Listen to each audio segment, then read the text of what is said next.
Hey guys, it's Mrs. Berry here. I'm going to share another chapter of The Watsons Go to Birmingham, 1963. Today I'll be reading from chapter 13. This one's called I Met Winnie's Evil Twin Brother, the Whirlpool.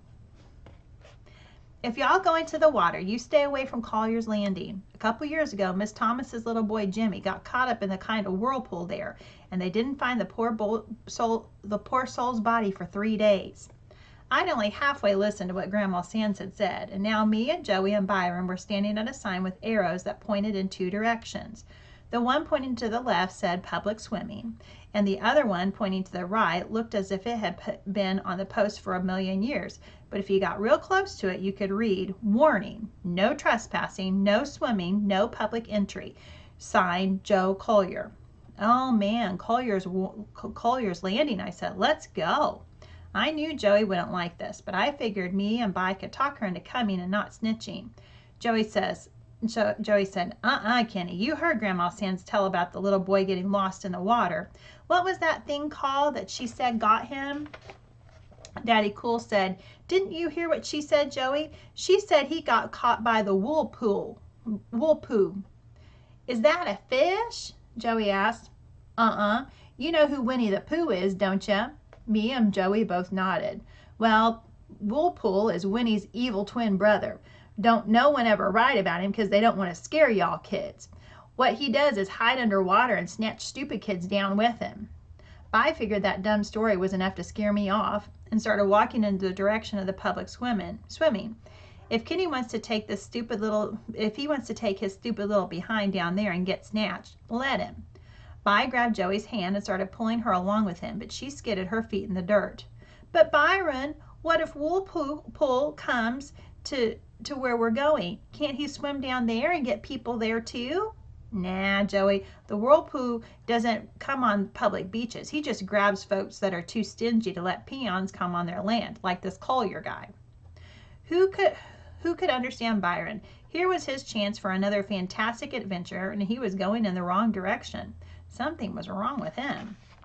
If he was in Flint and you told him not to do something, he'd go right on and do it. But now he was acting like a real dull and square. Maybe it was the heat. Maybe it had just sucked all the energy out of. Maybe it had just sucked all the energy out of me. It had sucked all the meanness and fun out of Byron. What are you going to do, punk? Byron shouted over his shoulder. Joey yelled, come on, Kenny. You know what Grandma Sands said. I couldn't believe it. I really wanted to go see where some kid drowned, and now Bi was choosing this time to listen to what a grown-up told him. Aw, man, I'm going to Collier's Landing. Byron shrugged. Have fun. I shouted, what's wrong with you? When are you going to start acting like you normally do? What would Bumphead say if he saw you acting like this? Byron looked at me like I'd never seen him look before and just said, you just keep your stupid little butt out of the water. Forget you, I'm going. They kept walking. I'm not playing. Joey waved. I'm going to Collier's Landing. And they were gone. I looked in the direction that the warning sign was pointing and started to get a little nervous. I turned and started to follow Joey and Byron, but finally decided I really was going to Collier's Landing. Maybe Byron was sick of having more was getting sick of having more fantastic adventures, but I figured I was getting old enough to start having some myself. You're a couple of jive squares, I shouted, then walked off the way the warning sign pointed. Byron must have thought I was stupid. Whoever heard of someone called a whirlpool? I wasn't sure what the lie was, but I knew Byron had made that junk up. Besides, if Winnie the Pooh had an evil twin brother, it seemed like I would have read about it somewhere. Some of the time it was kind of hard to understand what Grandma Sands was saying, but I couldn't remember her saying anything about any whirlpool. If there really was something that snatched kids into the water, Mom and Daddy wouldn't have let us come down here, would they? I knew all that stuff, but I was still kind of nervous when I followed the little trail that went through a bunch of bushes and led to the water. I forgot all about Byron's lies as soon as I saw the water. Collier's Landing was great. The water was dark blue, and best of all, it was about 100 degrees cooler. Joe Collier had put up another sign on a giant tree. Warning, danger, no swimming, six lives been lost here, bad drop-off, signed Joe Collier. 6? Grandma Sands had said one little boy drowned here, not 6. I felt dumb, but I looked real hard at the water to see if the whirlpool was hiding there. I even looked up and down the shore to see if there were any strange footprints on the sand. I was kind of worried because this sign looked a lot fresher than the first one. I kept waiting for Bai to jump out of the bushes and say something like, "Aha, you little dope, I gotcha. I made you look for the whirlpool." But everything was real calm and quiet. The water didn't even look like it was moving, but it was like breathing and going up and down and up and down, and it made a sound like the wind blowing through big trees in Flint. I walked right to the edge of the water and still didn't see anything strange, so I figured if there really was anything dangerous, Byron would have followed me here and stopped me from getting hurt, wouldn't he? Then a bell went off on my head. I knew Joe Collier put that sign up because he didn't want to share his lake with anyone. The whirlpool was made up garbage. There's one good thing about getting in trouble. It seems like you do it in steps. It seems like you don't just end up in trouble, but you kind of ease yourself into it. It also seems like the worse the trouble is that you get into, the more steps it takes to get there.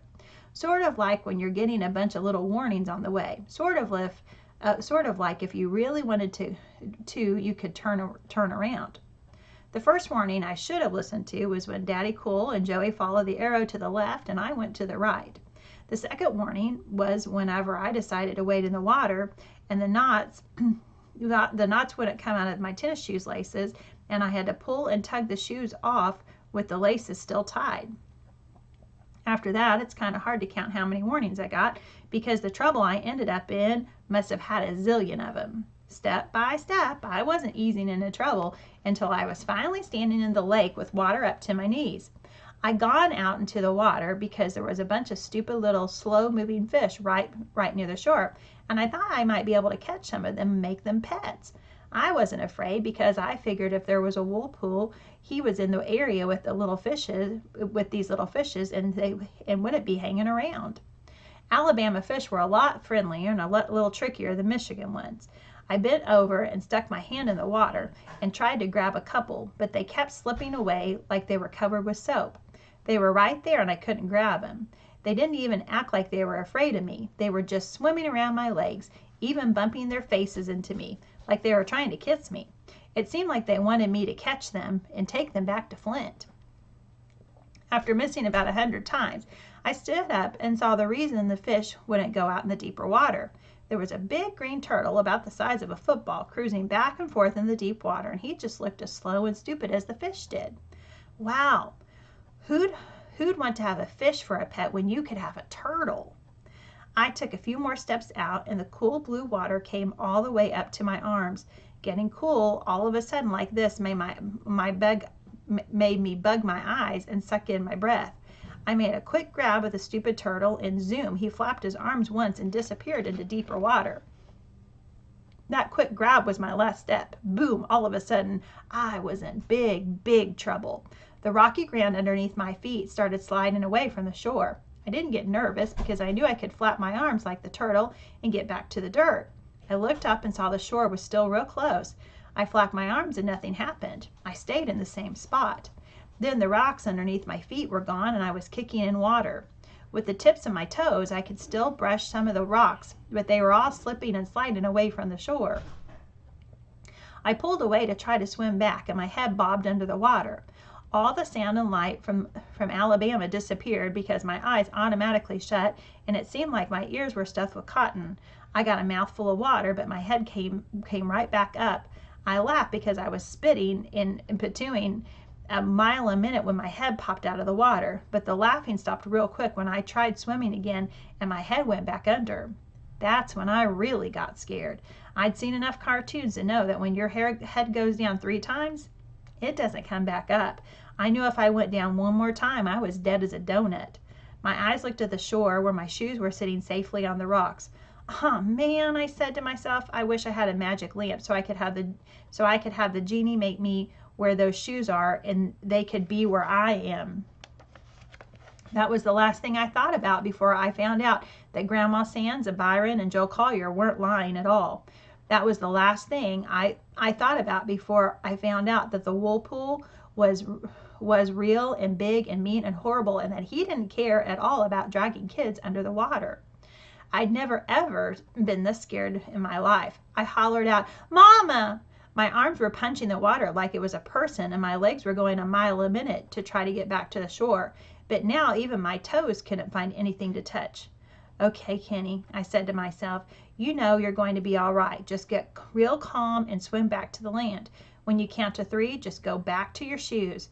I stopped kicking for a second and thought, 1, 2, 3. And I gave my arms one more flap to go back to the shore, and down I went again. My head went under for a 3rd time, and I knew I'd never come back up. Going down 3 times like this is just like waking up and finding yourself tied to a tree with someone say, "Ready, aim, fire." That's when he came swimming real slow out of the deep, and even though my head was underneath the dark water, I could see him coming right at me. He didn't look like he was related to Winnie the Pooh at all. He was big and gray with hard, square-looking fingers. When he should have had a face, there was nothing but dark gray. Where he should have had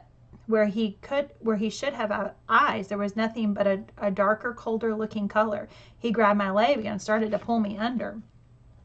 I kicked and scratched at him, but he was just too strong. It seemed like he didn't even feel my punches. My heart felt like it was going to explode. I didn't think I could hold my breath for another second. I was feeling real scared and dizzy from holding my breath this long. Then suddenly I could see that there was someone else in the water, and the Wool Pooh was pulling me right towards them. It was a little girl, and she had on a real pretty blue dress and big yellow wings and something tied around her head. When the Wool Pooh pulled me closer, I could see that it was a little angel. And wait a minute, it was Joetta, looking just like an angel Mrs. Davidson had given her. Joey had wings and a halo. Her face was real calm too, but she was pointing straight up, like there was something important I should look at. This angel that looked like Joey was telling me I had to swim up one more time. This really scared me. I knew this wasn't a good sign when you start seeing angels. So I kicked and flapped my arms and started going towards the sky. My head came up and I spit out a belly full of water and took a couple of good deep breaths. "Mama! Mama, help me!" But the Wool Pooh wasn't through with me. I felt his hard hand go around my ankle, and I went down for the 4th time. I got pulled a little under and saw someone else in the water with me, kicking up a ton of dirt and scratching at the water like they were going crazy. "Byron! Man, the whirlpool is going to let me see all my family one more time before I go." Byron tried grabbing at me, but the whirlpool was pulling me away too fast. I saw By's legs swim back up towards the sky. Pull, wish, stop. Pull, wish, stop. Up ahead, someone else was in the water. It has to be Mama and Dad. "Goodbye, Mama. Goodbye, Dad." No, it's By again, still looking all crazy, still scratching the water. Byron and the whirlpool started duking it out, but By must have hit it 100 times in that place where its face should have been. Finally, the whirlpool couldn't take any more, and I felt those hard, cold fingers come off my ankles. The whirlpool swam back into the deep water. The last thing I noticed about him was that he had big square toes. Byron grabbed me and he put his arm around my neck, and it felt like he was trying to choke me. As soon as we got to shore and he turned me back upside down, I felt like I was going to die. I started throwing up a ton of water and food. If there was a forest fire somewhere, all they would have to do is hold me over it and I could put it out. I threw up and coughed and choked and vomited about 1,000,000 times. And all this just because I breathed in some air. By held my ankles and kept begging me up and down and screaming at me. When the sound from the water in my ears and the sound of the vomiting my guts out and the whoosh sound from the whirlpool finally left me, I could hear Byron shouting, "Oh man, oh man, oh man," over and over. Finally I yelled, "Stop, put me down." Byron dropped me on the ground right on top of the water and the junk that I'd just thrown up. I knew he was going to make a stupid joke about me landing head first in all that mess, but he didn't. He just wrapped his arms around my shoulders real tight and put his mouth right on the top of my head. Byron was shaking like he was getting electrocuted and crying like a baby and kissing the top of my head over and over. This was real disgusting. He just kept on saying, "Kenny, Kenny, Kenny," a bunch of times with his mouth wide open on top of my head. I could feel his teeth grinding into my skull, but Bi didn't care. I said, "Oh, man," and tried to make him quit, but all I could do was sit there, too tired to do anything but let Daddy Cool nibble on the top of my head while he cried like a kindergarten baby.